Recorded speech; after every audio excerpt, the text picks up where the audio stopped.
Always follow rules of engagement. About 15 years ago I was an Army ROTC cadet heading through the Basic Officers Leadership course. It was 3 weeks of extended testing on the skills we were supposed to have learned over the last 3 years. Mostly about receiving, interpreting, and implementing orders. The largest part of the course was STX, situational training exercises. These were small missions with blanks or paintball gus. Only the cadets in leadership positions were evaluated during exercises, and we were given strict and repeated instructions to follow our orders as briefed. If you improvised and completed a mission by going against orders, the leader being evaluated would receive poor marks. This led to some hilariously bad decisions that no one contradicted. The worst being when we were ordered to wear glowing chem lights on our uniforms during a night mission to help us stay together. I'm sure even without any military training most readers can guess how a shootout goes at night. When one side has bright glowing targets attached to their chests. The instructors took a lot of efforts to make us think and observe. It wasn't just force on force. We were also taught to deal with civilian checkpoints, work through interpreters, handle embedded media, and a lot of other complex scenarios. Many of our opposing forces were special forces guys taking an opportunity to instruct and possibly torment new officer candidates and make things as close to real life as possible. After 2 weeks of these constant drills, we finally reached our final graduation mission, the Dawn Raid. We would be trucked to a starting location, night march about an hour to get into position, then have a pitched battle in the mock town. There were multiple extra safety briefings because the raid was to start with an explosive breach on the largest building. As we were loading up, we got 2 final and very important pieces of information. First, this was our graduation mission and there was a very high probability that there would be VIPs coming to observe. They all had been instructed not to interfere or intrude, but we should be on the lookout anyway. Second, this was a free fire mission. The town was considered free of civilians and every military-age male is to be considered hostile. After 3 weeks of bad food, poor sleep and constant pressure, we were all due for a dose of catharsis. This was our final mission and we had just been told the gloves were off. And we had strict instructions to follow all orders, especially rules of engagement, to the letter. As my squad got into position for the opening assault, there was a ripple of silent hand signals going up and down the line. Target sighted. Hold fire. The morning was just starting to lighten and I could just make out a human silhouette about 50 feet away, leaning up against a dark but definitely civilian model truck. There were 15 of us lined up and primed for violence when on the far side of the town we heard the sharp crack of a door being explosively removed from its frame. This was followed immediately by an impressive stream of expletives from our target as 15 paintball guns opened fire from painfully close range.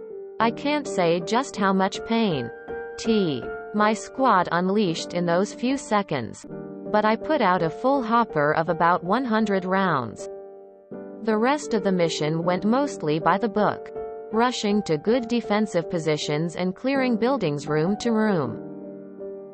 At the end, the base commander, a full colonel, came out of his truck, sadly paint-free, to congratulate us with cigars and some words of wisdom. After his short congratulatory speech, he turned to address a young lieutenant that had come out of the woods covered head to toe in yellow paint and with large bruises on his neck and face, and berated him up and down for not wearing protective equipment. The next day, as we were in the barracks cleaning our field gear for turn in, the same LT drove up in a truck that had once been a dark green but was now painted yellow on one side. We had shot it up enough that the original paint had been stripped off in places. He had cleaned up, but it would take weeks for the black eye and other bruises to fade. He stepped out, looked at us with clearly faked confidence, and ordered us to wash his truck. TLDR. Idiot junior instructor ignores briefing and wanders into an active military exercise. Is shot with an unnecessary volume of paintballs. Immediately after is chewed out by the base commander for not following basic safety procedures.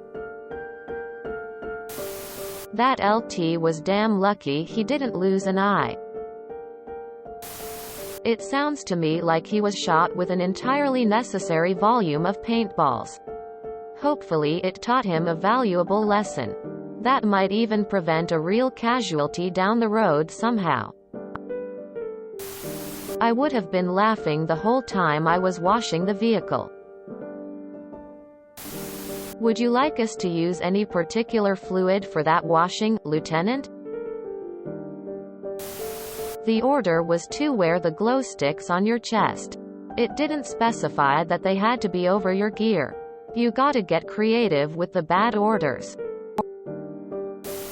I am still pissed. Because the commandant of WF still owes me a session of skeet shooting when I shot 80/80ths on the firing range.